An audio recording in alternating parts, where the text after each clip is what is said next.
জামাত ইসলামী তারা কয়টা বাড়ি লুট করেছে আর কয়টা বাড়ি দখল করে আছে দেখান তো একটা। ঢাকা শহরে কয়টা বাড়ি দখল করে আছে? আর যারা বলে যে আমরা হিন্দুদের পক্ষের দল, তারা কতগুলো দখল করে আছে দেখেন তো। আমি একজন উকিল, কিছু মামলা যখন আছে তার সে বিষয়ে অভিজ্ঞতা আমার আছে। তা আমরাও অনেক কিছু বুঝি না, বুঝার ভান করে থাকি। কেন, আমার তো উপায় তো নাই, সংখ্যাই যে কম। আমরা জানি ধর্ম ধার্মিককে রক্ষা করে, অহিংসা পরম ধর্ম। হিংসা কখনো মানুষকে মুক্তি দেয় না।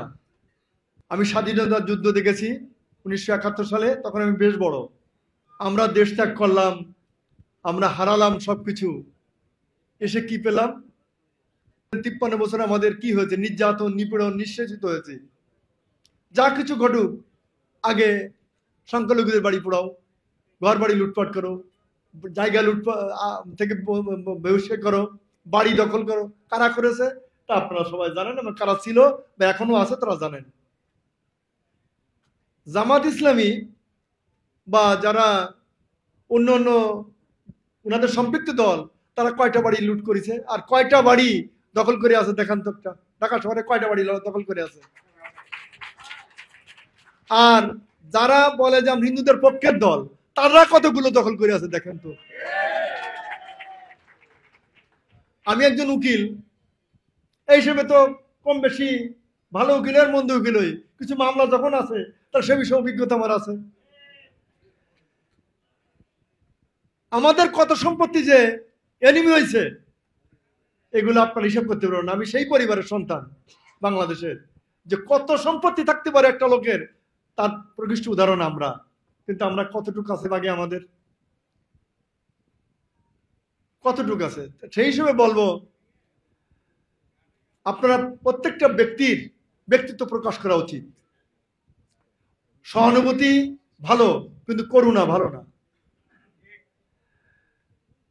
মানুষকে দয়া দেখানো ভালো, কিন্তু ভিক্ষা দেওয়া ভালো না। কোন ধর্মে ভিক্ষুককে বা ভিক্ষা করা কোনো কাজ না, বা উপকার না, বা সমর্থনও করে না। আর মহানবী তো তার উদাহরণ দিয়েছেন, ভিক্ষা করা ঠিক না। তা আমি ধর্ম বিষয়ক যেতে চাই না। আমরা এদেশে যে সমস্ত সম্প্রদায় একসাথে বসবাস করি, সংখ্যাগরিষ্ঠ সংখ্যালঘিষ্ঠ একথা বলতে নিষেধ করেছেন। অনুবাদে করে আমরা এখন নাকি 12% 8% এরকম আছি, সেই হিসেবে আমরা সংখ্যালঘু। কিন্তু বাংলাদেশের নাগরিক হিসেবে সংখ্যালঘু সংখ্যালঘু না। শিক্ষা দীক্ষা জ্ঞানে গরিমায় ও সব সম্প্রদায় তো প্রায় একই রকম। কিন্তু আমাদেরকে বঞ্চিত করা, আমাদের যেসব পাওনা সেগুলোকে বঞ্চিত করা, আমাদের অধিকার বঞ্চিত করা, আমরা নবী আমির কাছে সবিনয় অনুরোধ করব আমি, যে আপনি এ বিষয়ে যথার্থ একটা সিদ্ধান্ত নিয়ে আমরা যে সমস্ত সম্প্রদায় অন্য সম্প্রদায়ে বসবাস করি, তারা যেন সুষ্ঠুভাবে, স্বাধীনভাবে, নিরাপত্তায় এবং নির্বিবাদে ঘুরতে পারে, সে ব্যবস্থাটা আপনি একটু করবেন। আপনার টিভিতে যে বক্তব্যগুলো আমি শুনি, আজকে আমি পাশে বসে দেখছি, সেখানে অনেক কিছু চিন্তা করে যে এইরকম লোক যদি সমাজে থাকে তাহলে গন্ডগোল করে কারা। যে গানগুলো এখানে আজকে পরিবেশন হলো, তখন আমি চিন্তা করলাম, আমার সংক্ষিপ্ত বলে, আমি প্রথম জীবনে তো শিক্ষক ছিলাম, বাংলা শিক্ষক ছিলাম কলেজের। তো এই গানগুলো যদি রচনা যারা করেন, তারা কত মহানুভব, কত উদার। সেই গান আমরা শুনলাম, কিন্তু মনের ভিতরে আমরা উদার হই না। এখানে শুনেছি, খুব ভালো লাগছে, বাইরে যেয়ে কি এটা পালন করব? তা আমরাও ওনার কাছে অনুরোধ করব, যাতে আমরা পালন করি, সে ব্যবস্থাটা আপনি একটু করেন।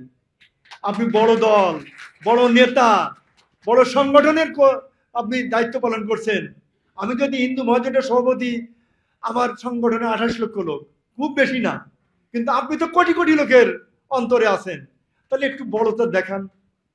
সামনে নির্বাচন আসবে একদিন না একদিন, পৃথক নির্বাচন ব্যবস্থায় আমরা আমাদের প্রতিনিধিত্ব যেন গড়ে তুলতে পারি, আমরা আমাদের কথা যেন পার্লামেন্টে বলতে পারি, সুখ দুঃখের সাথী হব।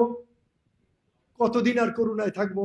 নিজের করুণাটা নিজেরাই করি, আমরা নিজেরা মিলেমিশে। সংখ্যানুপাতে আমরা যে কয়টা আসন পাই, সেই কয়টাই দেন, আমরা বেশি চাই না। 54 সাল পর্যন্ত 72টা আসন ছিল, কেন চলে গেল? ছলনা।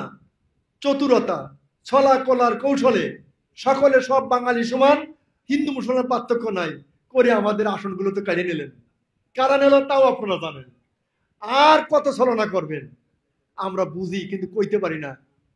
হাতি বড় শক্তি, কিন্তু কান দিয়ে দেখতে পারে না তার দেহটা কত বড়। যদি দেখতে পারতো তাহলে সারখার করে দিত।